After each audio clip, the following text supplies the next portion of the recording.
کوچیکه 100 تومن چه گران شده قهوه. میدان آرژانتین. عمو سلام، کوپ است چی؟ مسی دیگه. دیگه دادیم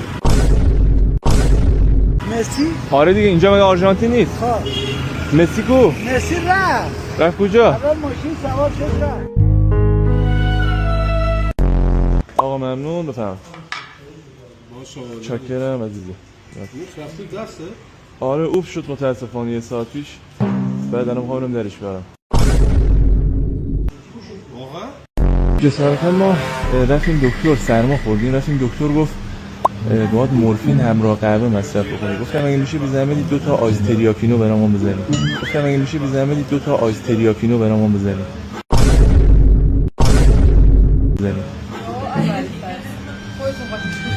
نه بذار تو همون گروهتون تو آیس آبو بریزم؟ آره دیگه بشه آیس تریاکینو. بعد نیاین بگین شما. نه آخه دکتر گفت.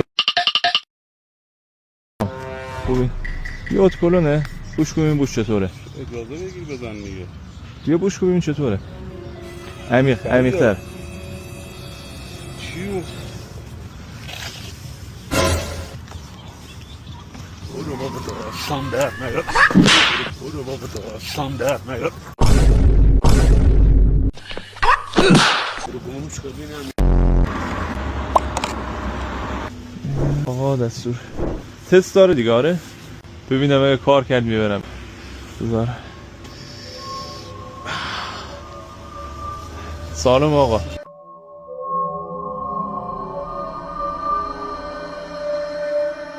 رفیق خیلی مخلصم. من سوپرمن علی هم دارم خفن‌ترین و جدیدترین ایده‌های درون منفی از سراسر شهر ایران و تمام مناطق تهران کرج اجرا میکنم. پیج من میانا فالو بکن، گم نکنید. بزن رو فالو میانا پیج من گم نکنید تا درون منفی شهر و محل ده ببینید.